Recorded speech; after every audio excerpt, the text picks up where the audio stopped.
we won't, once we've concluded the speeches here, which is really about like what direction for our movement after today. So where do we want, we're going to try and make this session as practical as possible. And in the second component of it, we'll be talking about the draft declaration, and we will be agreeing that, and there's a few amendments to it that we'll put up on the screen behind you when we get there, and we'll also deal with and report back on the consultation results as well. Okay, so without further ado, we haven't actually discussed an order, but do our panellists have any preference? Go whenever. Should we just go from this side to the far side? Great. So our first speaker then is Michael Chessum. He's been really central to organising Another Europe. He worked in our office during the referendum campaign, but he's also on the steering group for Momentum and a Labour Party activist. So Michael, over to you. Thanks. What next? I mean, we could all just move, couldn't we? I mean, no, seriously, if you go to Germany before Brexit happens, you can have a free Masters, so I'm told. I mean, we currently live in a country with an unelected Prime Minister who sort of makes Enoch Powell look like Ho Chi Minh. And that's a slightly weird analogy, but we do live in, like, weird times. Our news feels like a satire directed by Chris Morris and Armando Iannucci. The Tories want to make a legal requirement to list the number of foreign workers you employ for companies, and 2/3 of the British population agree or strongly agree with that policy when polled. And it's easy to get depressed and to just go, God, why am I here? Why do I live here? And you just start drinking, and you just, oh God, what's the point? But to be honest, I'm actually quite bored of Europhile depression. I think it's, and we've been robbed of our identity as Europeans, and to be honest, that's what, being robbed of your identity is what coming from an industrialised working class part of Britain has felt like for the last 40 years. And part of a serious strategy, part of any building serious strategy, is about looking at your strengths as well as just dwelling on the bad things and your own weaknesses. And the fact is that in the current political climate, in Jeremy Corbyn, we have for the first time in recent British political history a genuine advocate of social justice, a genuine left-winger, a defender of free movement on the front bench for the first time in living memory. And we have a gigantic political movement built behind that. Momentum aimed to get 20,000 members in its first year. We've just hit that already. And it's not just about him, it's about the fact that Labour Party is now the biggest centre-left party in Europe. And the fact that, for instance, Diane Abbott has been appointed as Home Secretary, Shadow Home Secretary, sadly, is I think, very significant in that what it shows you is that Corbyn is not going to triangulate towards the Labour right on immigration. And I think that's very, very important. And there was that strange moment, wasn't there, where the Labour right and the sort of people around the Britain Stronger in Europe campaign felt like our allies in the Left Remain camp, where we sort of ended up on in some kind of working relationship with them, and no longer. I mean, it's very clear to me that when you listen to people like Chuka Umunna and Rachel Reeves, they are now making very clear indeed what they think about freedom of movement and about capitulating on that question. So there can be no hiding, I think, from the fact that our values as a movement, as what another Europe is possible represented, are bound up with the fate of the left. Britain Stronger in Europe are no longer our allies. They have fled the scene of battle when it comes to defending freedom of movement and defending social justice. And there is no hiding behind the fact that, what we are facing now in a post-Brexit climate is an intensely ideological political struggle. There's no hiding either from the fact that the left is actually historically strong and that we have a historic responsibility. Because just as, what Jeremy Corbyn and left-wing movements all across Europe is trying to sort of save social democracy from itself, just so we must try to save the European project from itself, from its own European and ethical catastrophe. The next 3 decades will be full of the story of us cleaning the shit off the walls that centrist social democrats all over Europe have been smearing there for the last 30 years. That's a nasty analogy, but we live in nasty times.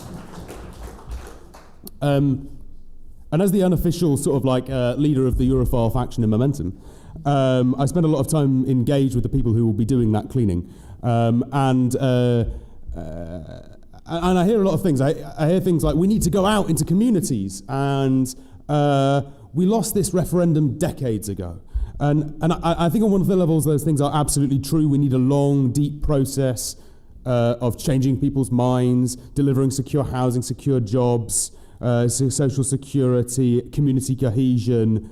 That needs to happen and will take a long time. But on another level, I think some of these sort of trademark responses that you hear are a bit wet in some ways. Because I think it goes back to what Yanis said in the opening session. I don't agree with everything that Yanis says. I didn't agree with the idea that we should demand that Article 50 is triggered now, for instance. But I think that, but I think there was something very interesting in his diagnosis of the referendum, that he said that whereas what people wanted was instant gratification, what we were offering them was this sort of general, long-term aspiration towards a set of principles and values that we couldn't immediately deliver, and people didn't buy that. And I think that we need to do better than that. We cannot simply say to people, well, join us on the indefinite slog towards communism. It's not, there has to be something that we need to be able to say something better than that to people. And actually, the referendum wasn't lost in the 1980s with Thatcher's economic model. It wasn't even lost under Tony Blair with his demonisation and abandonment of migrants. It was lost in the moment by the elite. And actually, in such a volatile political climate that we now live in, what we needed then and what we need now is an ideological counterattack. You know, what wasn't presented by the mainstream Remain campaign was an ideological counterattack. That we can concern ourselves with triangulating or electability, or thinking, oh, you know, what if we got Chuka Ramuna on board? Our job is to fight for ideas, to be unequivocal advocates of freedom of movement, continued and improved, solidarity between people and across borders, and unapologetic internationalism. Nothing less than the total transformation of British politics and British political life can bring about our goals. So we need to be clear that that is what we are attempting to do. We can afford to be the outriders. We are not a political party. We can afford to be the scary left-wing cosmopolitans. Our job is to put ideas out there and to shift the narrative, not to lean towards it. And that's an easy argument to make among comrades on the left, because, you know, we're used to making that argument inside trade unions or the Labour Party or wherever. You know, we don't want to triangulate, we need to shift the narrative, we need to fight for our ideas. And that's right. But I think something else needs saying, which I think some people on the left can be a bit squeamish about. And that's this. Brexit means Brexit is meaningless. Yeah? Someone has to determine what Brexit is. And we have to be clear that the people who get to determine what Brexit is are the British people. Yeah? To do anything else, to shy away from the need for a second mandate for what is about to happen, is to give carte blanche to Theresa May's government. And so I'll end it there. I think we need to fight for our ideas, but we also need to be very, very clear that we are engaging directly in the Brexit negotiations, and we need to demand popular sovereignty in those negotiations. Thanks.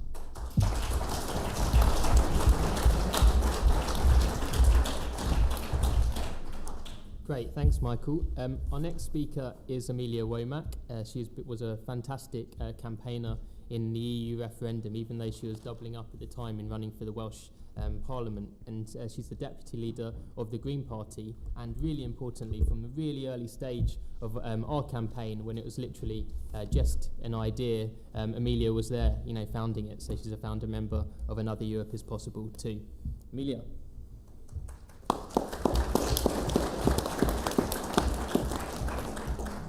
Thank you very much. I'm slightly reminded at the moment of a musical I saw actually at the Edinburgh Fringe a few years ago called UKIP the Musical, where a man who was haunted by his own inadequacy in the world, called Nigel Farage, is visited by a couple of ghosts, and he goes on this battle to change Britain by making us leave the EU. And as a result, everything falls apart. His wife gets deported. He realizes he makes a huge mistake, and actually in the end he ends up being honoured by Juncker as one of the biggest advocates of the EU, and actually brought the whole of the EU together and made it a better place for all of the countries involved. And although I feel like we've got halfway through that musical without so much fun, song or dancing, I feel like it is being quite prophetic in some of the outcomes that we're seeing. The outcomes that are completely against, with Nigel Farage turning around and saying that he actually lied about the 350 million a week. He just had this idea that he was pounding and doing everything he could to get there. And what we had was a divisive and bitter campaign that has torn apart our communities, torn apart the very fabric of our communities at the moment, and torn apart the very fabric of a lot of our society should Article 50 be triggered. And I think one of the most powerful things of this EU referendum was the power of sound bites.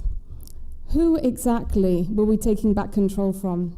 I travelled up and down the country, and for the majority of people I asked, it was a different response. Obviously, a lot of people thought that we were taking back control from migrants. Some people thought we were taking back control from capitalism. Some people said we were taking back control from bureaucracy. One person said that we were taking back control from the alcoholics. Another person said that we were taking back control from the tall men. The list is endless, and the power of sound bites is they can mean anything. And right now, I am disgraced by the UK media and the lies it peddles. The fact that it's the regulation that it does not meet at the moment, meaning that people are able to say that £350 million will go to the NHS when it's an absolute lie. If you bought a toaster and it didn't toast, then you could take that back under trade description. If you have a Leave campaign that actually doesn't set out a vision and peddles lies, and you actually vote to leave the institution that protects your workers' rights and protects the environment and protects our human rights, where are we now? We have nothing to turn around and actually hold people to account for the media frenzy that they created around their misleading headlines and their sensationalist reporting. We can't forget that 3 companies own 71% of our national media, and those Brexit-prone companies had control of a lot of puppet strings of what happened in that referendum. And that really is highlighted to me when you take Wales as an example. Wales gets £1 million a year from the European Development Fund. From infrastructure to jobs to courses, a lot of the very foundations of Welsh society is built on EU funding, yet Wales voted to leave the European Union. For me, that is a reflection that only about 10% of people in Wales read Welsh media. The rest of it comes from London, meaning that there was no representation of what the EU meant to Wales. Again, I see that reflected on the local community basis, with 71% of local papers being owned by 6 different companies. Where is our transparency in reporting? How is our media being held to account when they are not representing people's local issues, national issues, and not even representing the truth in many of the debates we were trying to battle? I think that we also saw a thirst for real democratic reform. A lot of people feeling that they aren't represented by current politics. A lot of people saying, this is the first time I really felt my vote counted. And of course it felt like, for lots of people, that their vote really counted, because unless you live in a marginal seat in the UK, your vote is actually meaningless. In Camberwell and Peckham, for example, where Harriet Harman stands, that's an ultra-safe seat. She will get 70 to 80% of the vote every single time. You can vote for whatever party you like, but the Labour Party will win every single time. There is a thirst for reform in our democracy, and actually ensuring that there is more power of our democracy at the grassroots. And we need to make sure that we are engaging in politics in a new way, because if you look at the results from after the Scottish referendum, they have created a vibrant, well-informed participation in politics that has been ongoing. Admittedly, I think we've got a lot of work to do at the grassroots, but that long-term participation, I think, needs to be a goal of making sure that those people that went out to vote this time in record numbers continue to go out to vote in other campaigns, maybe other referendums and other elections. And I think we need to bring that to a people's campaign, making sure that we are bringing it down to the very grassroots of our society. We are seeing a rise of racism on our streets, and having seen the rise of UKIP and the power that Nigel Farage actually had. The most successful way that I've seen of combating the lies of UKIP is actually one-on-one. I wish that I had a magical way of, turning around people's opinions on the fact that the EU and immigration are the sole causes of all of their problems, but actually saying that austerity, that the cuts that people have had from services as a result of failure of government policy and has nothing to do with migrants who often aren't even living in those areas, is something that doesn't break through into the newspapers they're reading or even into the social media bubbles that people live in. On the doorstep, I'm always quite proud that I can turn a UKIP vote at about an 80% rating. I know, because it's quite impressive, and that might just be what they're saying to my face, but I have faith in it. Because on the doorstep, you open the door, and quite often people will say, this is the first time that someone's talked to me about this issue, except for, and on one occasion it was actually except for that nice person from the BNP that came to fix that light. The second people start saying, what's your policy on the EU and migration? I have my suspicions about how they will vote. And it gives you an opportunity. These terms are just umbrella terms for a whole plethora of issues that people are facing. And life is hard at the moment, and people are facing people's lives are tough. People's lives and future are getting tougher, and they've been given a silver bullet of how to solve those problems. When asking, do you have a problem with migration, people will always talk about the NHS, they will talk about housing, they will talk about schools, and that is our opportunity to talk about those issues and blame the people who are to blame. The people selling off our council housing, the people making cuts to our NHS, and actually showing the failures of our government that are failing the working classes and failing the very communities in our society.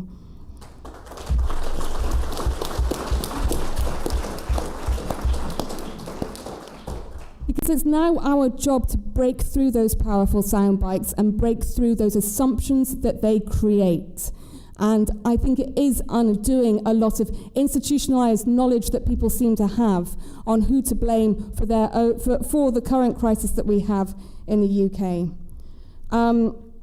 We need to be making sure that, working at the grassroots as well, that people are engaged into next steps, but also making sure that we have transparent negotiations into Article 50.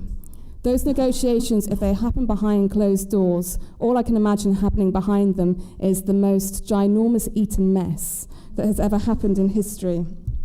I don't think that we can have 2 years to create trade negotiations that usually happen over 7. And I think that we need to be talking about what impact that actually has, because if we don't have a trade negotiation within 2 years, which doesn't happen, we'll be under the influence of the WTO rules. And as somebody who isn't a fan of trade negotiations, I know exactly whose rules I don't want, in terms of a pyramid of whose rules I don't want to be under. WTO is definitely top of that pile of rubbish. We must always bear in mind that we are not going to get informal talks. These talks will either be formal, and some of our issues around second referendums will have to play into that. Brexit must not be an ideological driven destruction of our progressive society. The Tories are remodelling Britain into the way that they see fit, rather than using it as a democratic revolution that we so desperately need. And they're certainly not talking about the environmental and social protections that we need we need in Britain right now. I fear that they will turn it into a free market tax haven on the edge of Europe. During the EU referendum, it felt like people were reflecting on a bygone time where everything in Britain was going so well. And I think one of those phrases that encapsulates that is that keep calm and carry on, which I think works on two levels, because that poster itself actually was never used during the war. It was in somebody's attic, and someone who was a designer at that time, and it came out, and now it's become the symbol of Britishness, even though we've only had it for the last 5 years. Kind of quite fitting for what's the kind of time that they're reflecting back to. And I think in terms of whatever those next steps are, we have to ignore that idea of Britishness, ignore that keep calm and carry on, and make sure that we get angry and get organised. We are an umbrella organisation that works across party. If you are whatever party you are, and if you are not in a party at all, working together, making sure that we are turning a lot of the anger that we are feeling, the hatred on our streets, and the result of this EU referendum, we need to make sure it's turned into organisation in our communities, up and down this country, and ensure that we're combating the rise of racism, combating the issues of Tory Britain, and making sure that we are building a progressive, ambitious Britain that we want to be a part of for the future.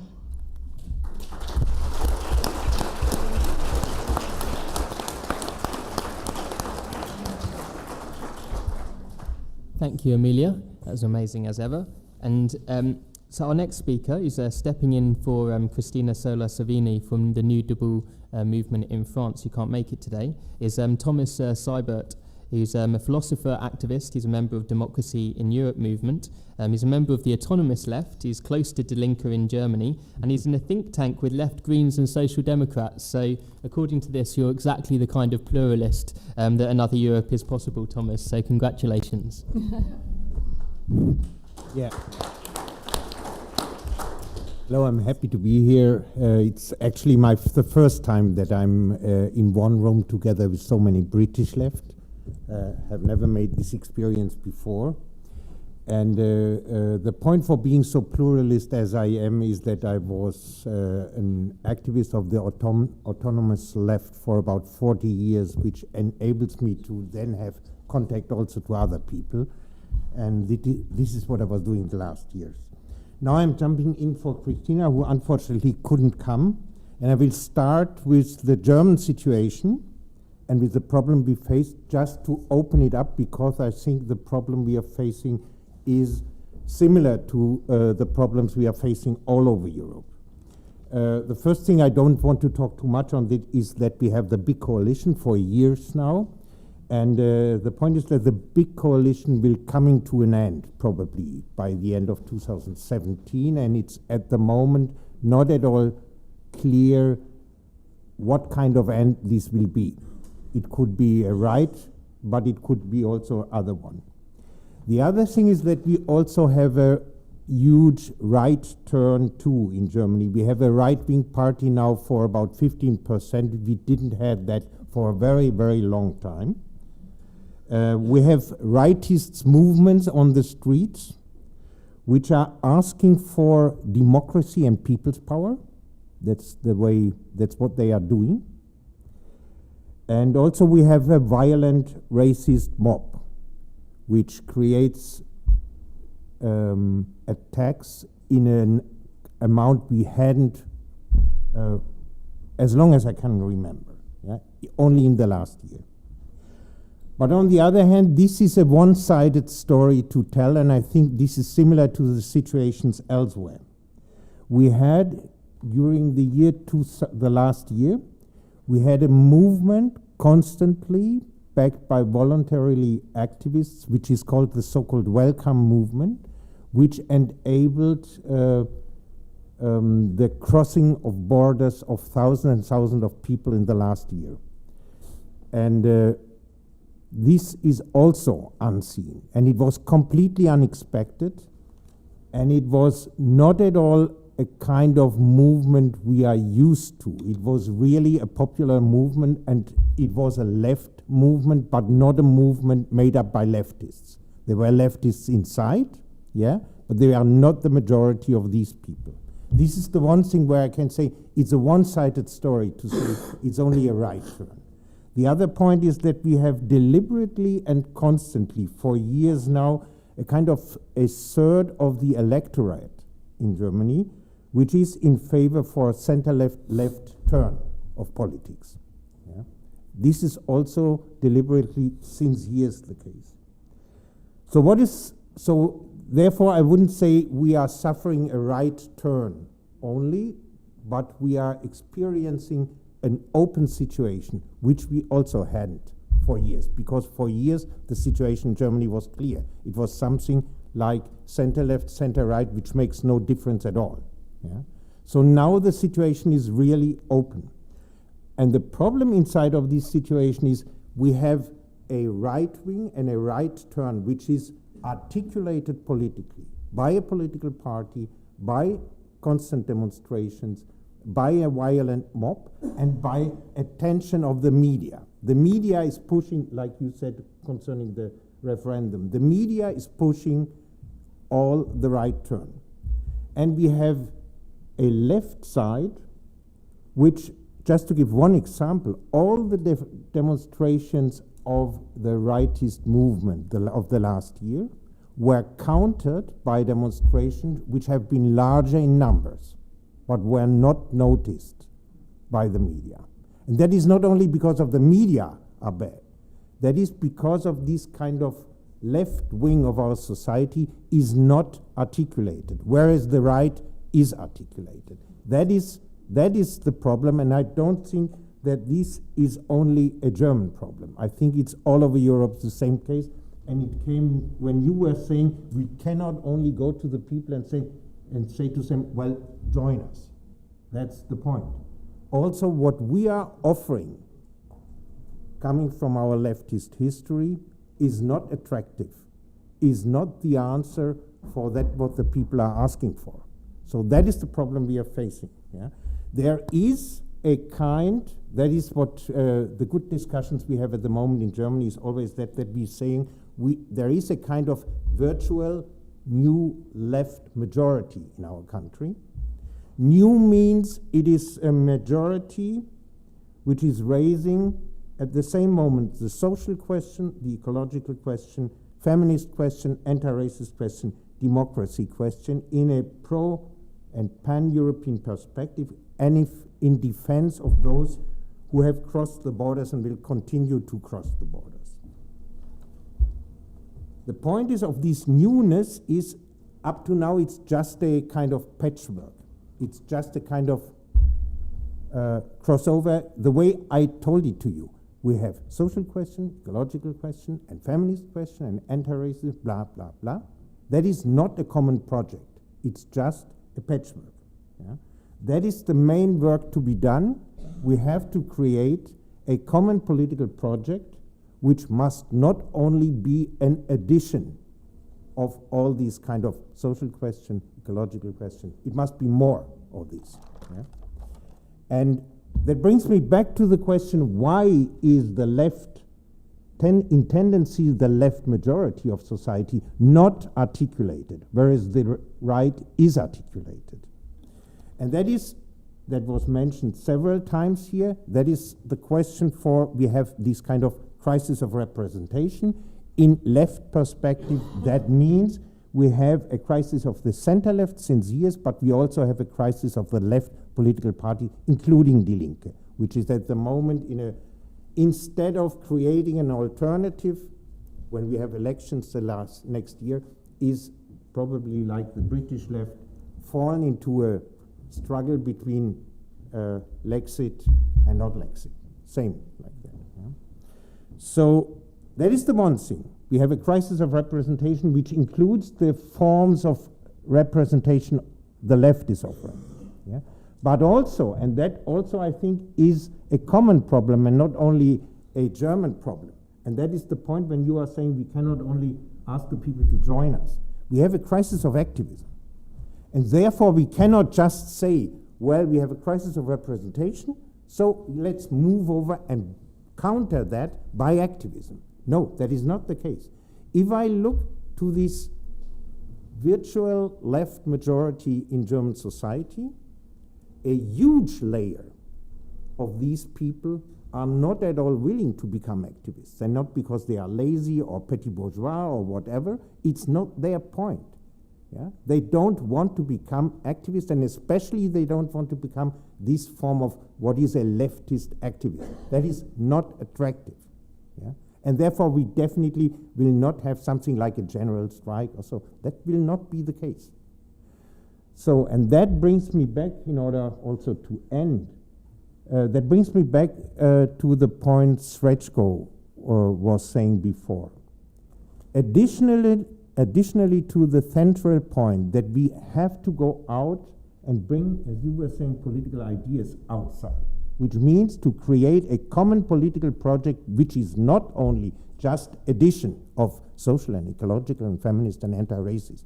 It has to be a common project, which means a project which is willing and able to change. And that is something different as just bringing the things together.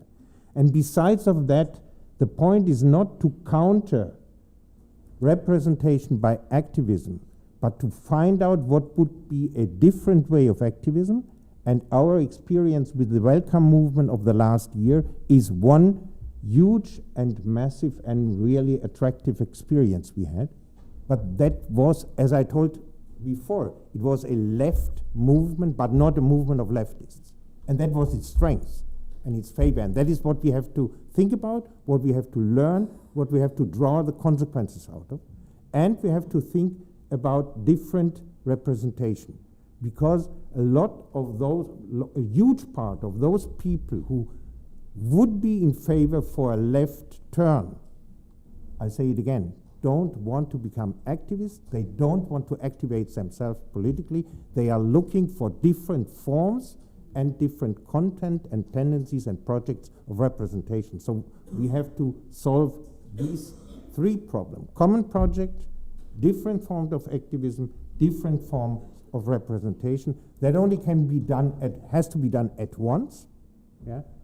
And that is the thing where we, I hope so, already are engaged in, but where we have to learn. The answers are not clear on the one hand, and on the other hand, it's clear we have not too much time. I think we have time for the next 2 or 3 years will be decisive. Yeah? And that includes the German elections, the French elections, the outcome of the Spanish crisis, and the outcome of the Brexit, the way it will be. So to end with, it means we have to work on all the levels, as Srečko was saying, from the local level, national level, transnational level, here,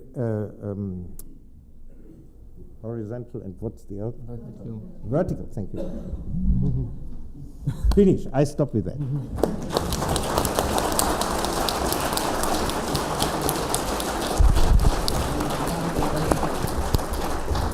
Thanks, Thomas. And our final speaker is also from the Democracy in Europe movement. It's Lorenzo Marsili. He's also involved in a organisation called European Alternatives. It's that some of you might have heard of, a trans-European citizens movement. Lorenzo. Thank you. As the last speaker in the last panel of the day, I have the funny game of trying to spot those ideas that haven't emerged already. But perhaps rather than playing that game, when you're bound to lose that game when you have so many intelligent people over the course of the day ahead of you, I will try to maybe pick up on some of the pieces and bring them together. Allow me to continue the idea that Southern Europeans cannot stay put and have to stand up.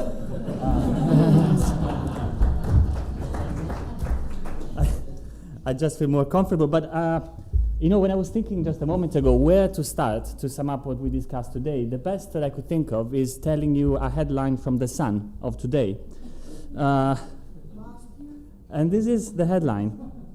You've got to be joking. Angela Merkel to ban EU migrants claiming unemployment benefits in Germany, months after Britain was forced to beg the EU for the same right. What's happening in Germany? What's happening in Germany is that there is a proposal of the Chancellor of the Grand Coalition to allow, or rather, to prohibit European migrants, people like me from Italy who escaped austerity measures and go to try and find a job in Germany, from accessing the welfare system, the housing benefits, all those policies that UKIP was precisely campaigning for here in the UK. And that should underscore one very important element. The UK is at the center of Europe. What happens here exercises an enormous pressure and influence on what happens on the rest of the continent. Brexit may mean that the United Kingdom leaves the European Union, but I'm sorry to say it doesn't mean that it leaves Europe. Quite on the contrary. Now, I must say, it took me 7 hours to come here because of flight delays and because your absolutely abysmal privatized railway system doesn't work.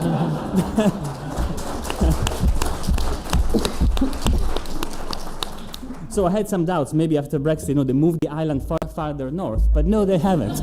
It's really at the core of Europe for its influence, and it's at the core of Europe. Just look around you, because it is the most cosmopolitan city in this continent. It is an international global melting pot, but it is also the capital of Europe for the social composition, the sheer number of European citizens that live, work, love in this city. I was one of them for 7 years. I lived in a warehouse on Brick Lane before Brick Lane became the playground of the city bankers it is now. And that warehouse was actually owned by a British drug dealer who went to jail. He gave it in custody to an Italian restaurant owner who illegally sublet it to a Brazilian martial art guru who opened an underground jiu-jitsu gym, who then sublet part of the warehouse to me and a few other friends to live in. So it's a good melting pot. And I was really lucky because it allowed me to live in a central part of London at a time where already, although nowhere near as much as today, the housing market in this city was completely crazy. And the Brexiteers are quite right. There is a huge problem with housing in this city, in this country. There is a huge social injustice with access to decent, affordable housing, something we have been saying today, and something else that we have been saying today, and we know. This problem is not caused by the presence of migrants. It is caused by the privatization of council estates beginning with Margaret Thatcher, the lack of any decent and social housing scheme since then, be it Conservatives or the Labour government in charge. It is due to a certain philosophy of the new Labour that the most important thing for real estate is not to give a safe roof over people's head, but to provide a safe haven for capital. Because what needs to happen is that row after row of central London housing has to be empty because it needs to shelter the investment of large-scale financial corporations and high-net-worth individuals. It's not for inhabiting, it's for investing. This, as we know, is only one of a plurality of social problems that have been at the core of the Brexit campaign and of the Brexit referendum, as we have been saying today. It's not about housing, it's not about social services, it's not even about austerity only. It is about an economic system that for the last 20 years has constituted one of the largest redistribution to the top 20% of the population that we have seen in recent history. Take the case of Germany. We say all the time that Germany is the only successful economy in Europe, it's the powerhouse. Well, Germany is also the country with the highest percentage of working poor in the European Union. 20%. 2 out of 10 people who work in Germany are classified as poor.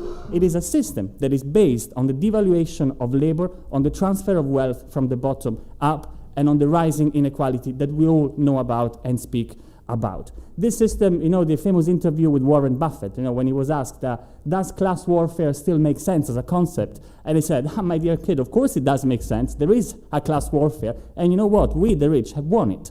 Unfortunately, that's precisely where we have been until today. Now, this system is in crisis. This system is not working economically. The great deflation on both sides of the Atlantic that Yanis was speaking about, half of Europe South out of employment, those who work not able to work for a decent wage, so on and so forth. This system, the system that began 30 years ago, it began actually in this country when the miners were struck down during the demonstrations. This system is kaput. It's over. It's gone. Economically, but also politically. Who are the representatives of this system? It is what now is called the establishment, the one-party state that we have created over the last 20 years, where center-left and center-right, New Labour and Conservatives, Social Democrats and Christian Democrats, all together have been taking forward the same economic policy, the same unequal and unjust social redistribution towards the top that is at the base of the system that is today failing us. That establishment, that extreme center, that we see in Germany, in Italy, in Austria as the grand coalition, everybody having to govern together because otherwise now you lose government, that system is also politically in crisis. It cannot win. Where it can win barely. Look at the United States with Hillary Clinton. Look at Austria, look at Germany, look at Italy, look at France. Only if you bring together all the representatives of this consensus, there is no alternative, maybe you can hold government and you can keep power. Barely, and probably it is not going to last for very long. After the Brexit referendum, Tony Blair wrote in the New York Times, the center must hold. Well, here is news. The center cannot and will not hold. But what's interesting is that it is the elites themselves that are beginning to realize this fact. Not, of course, the stupid elites of the Blairites, but the intelligent elites, as Theresa May is part of, understand this very, very well. And what you see is a mutation of that single party, that establishment that was left and right taking forwards a single economic thought and a single economic model. This mutation is essentially an abandonment of social as much as economic liberalism. You see it clearly in a country such as Poland, where you have an authoritarian right-wing government, which is, of course, anti-migrant, extremely xenophobic. It even has a paramilitary militia to defend its demonstrations, but at the same time abandons flat tax to reintroduce progressive taxation, introduces the first social housing scheme since the post-communist transition in the country. It reduces pension age. It gives maternity bonuses for the poorer families. And this is something we have seen before in the history of Europe. It's when socialism and nationalism come together. And you get something that in many countries has become called fascism, actually.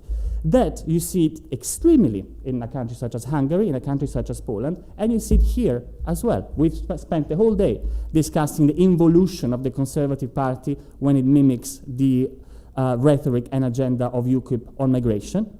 That's social liberalism. But the same is true economically, as we've also been discussing today. When Theresa May says that the Conservative Party is the party of workers, it is rhetoric. Not only it is rhetoric. There is a very interesting article of Theresa May where she says that quantitative easing is unjust because it creates too much equality in society, and maybe we should actually borrow to invest in infrastructure. Hold on a moment. What you see there is the transformation of an establishment that is slowly understanding that things have to change if they have to stay the same. That means if they are to remain in power. That's something that a very famous Italian writer said once upon a time. You know the quote from the Leopard, for everything to remain the same, everything has to change. This was the aristocracy under the great transformation of Italian unification and the advent of liberal capitalism, saying if we want to remain in power, we need to change in order for everything to remain the same. This great transformation is met by an incredible weakness, theoretical and political, of the left, of social democratic forces. On the contrary, it's not just a weakness, it's complicit. The left is utterly complicit in this transformation and involution of the center. The policy that we discussed at the very beginning of Angela Merkel, and I'm finishing in 1 minute, was proposed by the Ministry of Labor of the German government, Andrea Nahles, who is a social democrat. Just at the north of my country, Austria was trying to build a wall to block the migrants coming from Italy to Austria, and it was not the Hofer right-wing fascist who was building it. It was the grand coalition of led by the Social Democrats with the Christian Democrats of the country. Wherever you look, we don't have time to give more examples, you see traditional social democracy imploding, betraying its people, betraying its message, from Spain to Germany to Austria. The UK is an exception, and this is why the UK is once again very important and very interesting for what is happening in the Labour Party. Now, what is our duty as DiEM25, as another Europe is possible, as the people who are in this room, is to open up a third space, a space that is radically alternative to the fascist, social nationalist, xenophobic alternative, but it is also alternative to the involution of the center, the reconstructed establishment that tries to mimic some of those policies. We need to break the dichotomy between Hillary Clinton and Donald Trump, and we need to show that a Bernie Sanders option is actually possible also in this continent. This will require three things. Last line, and I conclude. We need to reconstruct political, institutional power. That's what the Labour Party, that's what the Green Party, that's what Momentum, that's what many are trying to do here in the UK, that's what Podemos is trying to do in Spain, that's what Razem is trying to do in Poland. We see some of these examples springing up. We need to foster those examples and we need to link them together. If we have a nationalist international, the usual consensus of the elites, we need to demonstrate that there is a third option that mutually reinforces each other. That's happening in the UK, it's happening in Poland, it's happening in Spain, in order to convey the symbolic message that it is possible to change and there are actors on the ground who can realistically take that change forwards. Then we need ideas, because the left is not only left without an ideology, but also without good ideas. We need to put in place groundbreaking economic, political, social alternatives. From basic income to freedom of movement, we need to think what those alternatives are, and again, this needs to be done through a cooperation at European level so that we pass the message that there are alternatives and they are being advocated and implemented by those social forces. And finally, we need to reconstruct social conflict. It's not just about institutions, it's not just about think tanks and ideas, it is also about protest movements, demonstrations, strikes, campaigns. And this needs to happen, again, in a way that shows that a third alternative across Europe is emerging. The battle on freedom of movement here in the UK will be a very important battle to play in this sense, and a quintessentially transnational battle. Just look at the people who are most likely to be joining this battle here. It is European citizens who live in the United Kingdom, who will be at the front line of a campaign that is clearly about the United Kingdom, but is also about the rest of Europe. The UK invented a horrible slogan, there is no alternative. The UK was responsible for exporting neoliberalism all across the continent and persuading all the left-wing elites of the European continent that there was, in fact, no alternative. Well, today is the moment that the UK needs to show that there is an alternative indeed and a way out of this mess. But we need to do it together. We need to do it at European level, we need to do it transnationally, and we need to do it right now. Thank you.